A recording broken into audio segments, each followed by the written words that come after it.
Halo semuanya, selamat datang kembali di video analisa teknikal harian EURUSD bersama Mandana. Yang dimana untuk video kali ini saya akan membahas sedikit ya berdasarkan apa yang kemarin analisa spesialnya. Jadi hari ini bisa dibilang update analisa spesial kemarin EURUSD dan GBP/USD pada hari ini. Seperti biasa, jika teman-teman suka dengan videonya, teman-teman jangan lupa like dulu videonya, subscribe bagi yang belum subscribe, hidupkan lonceng dan di-share yang sekiranya memerlukan update mengenai apa yang terjadi di EURUSD dan di GBP/USD setelah berita tentang Bank Sentral kemarin malam. Oke, kita langsung aja lihat analisa kita untuk di EURUSD kemarin ya. Dan ternyata analisa EURUSD itu seperti yang saya kira, harga itu ternyata drop ke area 9120 ya. Ke 9120 dan dia sempat tertahan, memang sempat tertahan, tapi untuk kita bisa untuk konfirmasi kemarin itu tidak ada, karena secara berita itu ya, secara berita fundamentalnya itu ECB bernada dovish ya, bisa saya bilang bernada sedikit dovish ya. Untuk lebih detailnya nanti akan saya bahas mengenai apa yang terjadi di ECB dan juga di BOE itu di analisa fundamental mingguan. Jadi di analisa fundamental mingguan itu akan saya bahas tentang apa-apa yang terjadi, kenapa mereka hal seperti itu ya kan, dan kenapa naik tapi kok tidak naik harganya juga. Karena kalau kita lihat kemarin itu ya, kemarin itu kalau kita lihat berdasarkan berita itu, kalau dari segi ECB dulu ya, dari segi ECB naik basis point dari 2,5 menjadi 3, itu dari itu berarti naik 50 basis point ya kan, itu 50 basis point naiknya ya. Mereka memang menaikkan suku bunga menjadi 3,5 menjadi 3% sekarang ya, tapi market tidak menjawab kenaikan suku bunga itu menjadi kenaikan harga untuk di EURUSD. Kenapanya? Ya karena mereka ya bernada dovish. Dovish kenapa? Ya teman-teman nanti di analisa fundamental mingguan lah ya. Silahkan yang ingin berkomentar nih, silahkan di analisa fundamental mingguan, silahkan teman-teman nanti di sana ya. Untuk di analisa teknikal, secara teknikal untuk pada hari ini, untuk dari segi euro, kita kalau berita euro USD berarti euro kita cuma ada berita mengenai Final Services PMI yang dimana di sini sudah tidak terlalu ngaruh ya. Dan untuk analisa pada hari ini untuk di EURUSD, saya rasa harga saat ini untuk di EURUSD kita belum bisa open buy dulu untuk saat ini ya. Belum bisa open buy karena market menganggap nada daripada apa namanya si siapa sih namanya, Christine Lagarde itu sebagai nada dovish ya. Nah kalau kita lihat juga kemarin berdasarkan candlenya untuk di EURUSD kemarin itu kita hampir membuat yang namanya bearish engulfing ya, hampir banget. Dan kalau kita lihat apakah kita bisa ambil posisi buy untuk saat ini ataupun posisi sell, kita coba ambil dari Fibonacci dulu ya. Kita tarik berdasarkan Fibo, kita tarik dari sini berarti ya. Kita sekarang tarik Fibo dari sini sampai sini. Nah, di sini kita bisa lihat ya. Dari sini kita tarik Fibo sampai sini, dan pas kalau kita lihat itu adalah 61,8 ada di sini di area 1T06952. Lalu di area support 7675 merupakan Fibonacci 50% dan 8200 merupakan Fibonacci 38,2. Harga sekarang sudah melewati Fibonacci 23,6, otomatis harga kemungkinan akan turun sampai di 8200. Jadi perlu diingat ya, di sini untuk area Fibonacci-nya kita bisa pakai dari low yang 6 Januari sampai di yang tertinggi itu di sini kemarin ya. Harga juga kemarin nggak sempat kena lagi, sedikit banget area supply kita di sini ya, supply dihampat di sini ya, supply dihampat di sini, dia nggak kena lagi sedikit padahal ya, tapi ya it's okay lah karena market pengennya gitu ya, harga malah turun ya kan. Terus sekarang bagaimana, apakah kita bisa open posisi ya? Well, untuk open posisi buy saya rasa teman-teman bisa menunggu di area ini 8.200 ini ya. Ya, biarkan sekarang harga ini turun ya, karena kalau kita lihat ke kiri, harga sekarang tidak ada area supply area demand terdekat. Kalau area demand terdekat sekarang itu cuma ada di sini satu ya, di sini area demand terdekat itu di angka 8594. Kalau boleh saya paskan tuh di 8.600 ya. 8.600 teman-teman bisa ambil posisi buy nanti di sana, tapi dengan target jika terjadi pantulan di sini ya, jika terjadi pantulan di sini silakan open posisi buy dengan target sampai di 9.000 aja. Enggak sampai di 9.100. Nah, mengapa di sini ada area supply nanti di sini ya. Di sini kemungkinan akan terjadi area supply.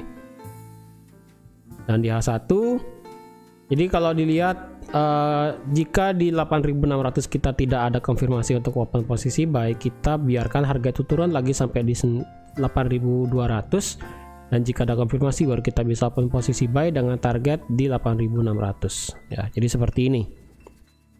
Kenapa masih open posisi buy? Karena sekali lagi harga masih dalam kondisi uptrend. Harga juga sudah membuat new higher high dan sebagainya ya kan. Higher high, higher low dan sebagainya itu dia sudah buat, dan kalau kita lihat trend line di sini juga masih valid.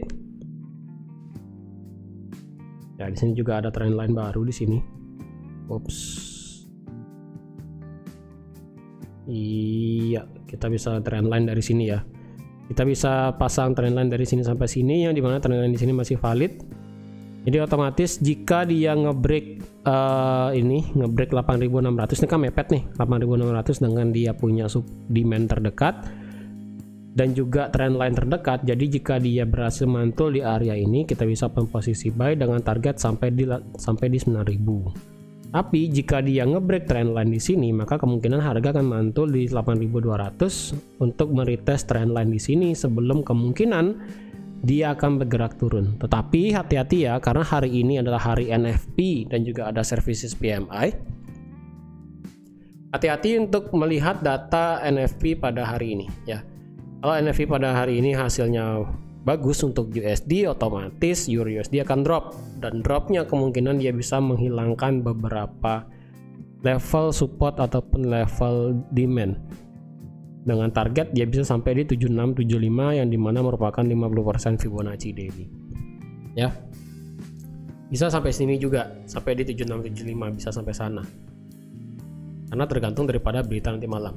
Jika NFP nya jelek ya, kemungkinan Euro USD akan sedikit naik sedikit ya, walaupun tidak begitu banyak naiknya, karena sekali lagi sikap daripada ECB kemarin, walaupun naik suku bunganya, tapi pada saat press conference dia bernada dovish ya.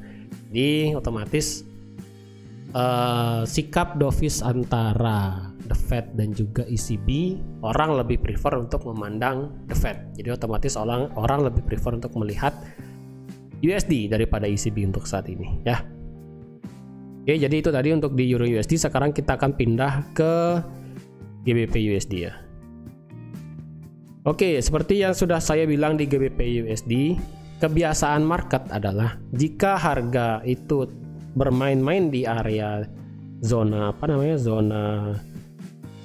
supply kita di sini ya, area supply kita di sini, maka kecenderungannya adalah dia bisa break biasanya ya kan. Tapi karena kemarin itu adalah adanya kenaikan suku bunga dari ECB, dari BOE maaf, yang dimana BOE menaikkan suku bunganya dari 3,5 menjadi 4%. Ya, ini sama seperti ECB, bank sentralnya menaikkan suku bunga, tetapi komentarnya itu bernada dovish ya. Itu juga yang membuat kita melihat adanya bearish engulfing di sini.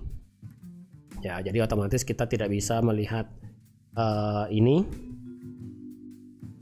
Sebenarnya kita tidak bisa melihat adanya kenaikan untuk saat ini, dan kalaupun dia drop, saya rasa nanti dia dropnya itu lumayan jauh ya untuk saat ini untuk di GBP USD, karena kalau saya simpulkan ya, ini antara 3 bank sentral kemarin ya, antara FOMC, ECB dan BOE, sikap dovish lebih kepada menurut saya pribadi itu ke BOE ataupun ke Bank of England ya. Jadi otomatis GBP akan lebih banyak dropnya ketimbang ECB, ketimbang Eropa, ketimbang Euro. Jadi otomatis area supply kita di sini works ya, supply di sini berarti works, dan dia sudah break juga area demand kita yang ada di sini yang kebetulan juga menjadi area support. Dan sekarang kemungkinan harga daripada GBP USD itu bisa turun sangat lumayan jauh ya. Ya, turun sangat lumayan jauh. Kalau menurut saya itu kemungkinan dia bisa mengejar trendline karena di sini kita ada satu trendline di sini ya. Kemungkinan dia akan mengejar trendline ini. Oke, lagi sedikit dia mengejar trendline di sini. Dan kalau dilihat kayaknya trendline ini bisa di break ya. Dia bisa di break oleh market untuk di GBP USD. Dan jikapun dia bisa break trendline, wow, saya rasa dia kemungkinan akan bisa turun lumayan jauh ya. Lumayan jauh dia bisa mencapai level area demand di sini. Ini demand cukup lebar sih ya. Tapi kalau kita turunkan ke H4, besar demand daily ya, besar demand daily ini kan sebesar ini ya, kan sebesar ini besar demand daily-nya sebesar ini ya, sebesar ini memang. Jadi kalau dilihat rasanya kalau dia bisa turun ngebreak trendline ya. Ini kan ada ngebreak trendline daily. Ya, ini teman-teman bisa lihat lah ya. Nah, jika dia bisa ngebreak trendline daily, ya ini kan trendline daily di sini. Jika dia ngebreak trendline daily, maka kemungkinan dia akan mantul di area demand di sini. Ketika dia mantul sampai sini, maka kemungkinan dia akan meretest trendline dan kemudian dia bisa melanjutkan tren turunnya sampai di angka paling bawah di sini. Bisa sampai sini nih. Nah, bisa sampai sini ya. Dan jika itu terjadi, maka kita akan melihat pola double top di weekly ya. Ini top 1, ini naiknya top 2. Jadi kalau dilanjutkan dengan struktur marketnya, kemungkinan jika double top jadi trendline daily di break, maka otomatis kita akan melihat adanya penurunan di GBP USD lebih dalam. Jadi oleh karena itu menurut saya GBP merupakan mata uang yang lebih rendah value-nya untuk saat ini akibat apa yang sudah BOE katakan. Ya, kalau menurut saya pribadi seperti itu. BOE GBP lebih rendah value-nya untuk saat ini ketimbang ECB ataupun Euro dan juga USD ya. Walaupun mereka bertiga sih sebenarnya sama-sama dovish ya. Dari FOMC, ECB dan BOE mereka ketiganya itu sama-sama dovish ya. Jadi sekali lagi yang penting nanti pada saat fundamental mingguan itu saya akan berikan alasan kenapa mereka dovish semua ya. Dan di sini saya langsung kasih tahu aja untuk dari ketiga bank sentral tersebut ya. Yang lebih dovish itu menurut saya adalah BOE untuk saat ini ya. Jadi untuk saat ini BOE lebih bernada lebih hawkish, lebih dari 50% lah ya. Jadi BOE dulu, habis itu ECB, habis itu baru USD. Nah, baru FOMC lah bahasanya ya. Jadi kalau dilihat untuk di GBP, jikapun nanti dia bisa turun sampai di area ini ya, kemungkinan dia akan naik retest saja ya. Naik dan retest aja, dan jika dia bisa retest sampai di trendline di sini dan jika kita bisa melihat adanya area supply di sini ya, kita bisa menjadikan area supply tersebut untuk bisa open posisi sell karena sekali lagi trendline daily itu sudah di break oleh market ya. Jadi kemungkinan selama bulan Februari ini kita akan melihat penurunan di GBP USD sepertinya ya, sepertinya. Oke, jadi teman-teman sekian aja untuk analisa Euro USD dan juga GBP USD pada hari ini. Untuk di GBP USD saya katakan lebih ke dovish, lebih berat ke bawah ya dibandingkan dengan Euro menurut saya. Apalagi nanti malam kita ada berita NFP dan juga services PMI. Jika NFP di sini hasilnya bagus dan juga services PMI hasilnya bagus, maka GBP USD akan lebih berat ke bawah dibandingkan dengan Euro USD. Walaupun sama-sama drop, menurut saya GBP USD akan lebih condong pergerakan lebih jauh ke bawah dibandingkan dengan Euro USD ya. Jadi perhatikan yang ingin ambil posisi sell untuk saat ini di GBP USD, saya rasa ada kesempatan. Untuk yang nge-buy saya rasa masih bisa di area demand di sini, tapi dengan take profit yang nggak perlu tinggi-tinggi juga ya. Oke, jadi sekian aja untuk analisa Euro USD dan GBP USD pada hari ini. Update setelah berita Bank Sentral dari ECB dan juga BOE kemarin malam. Terima kasih sudah menonton video ini sampai habis. Terima kasih juga sudah like, share, dan subscribe seperti biasa. Dan sampai jumpa lagi di analisa teknikal harian minggu depan. Bye-bye.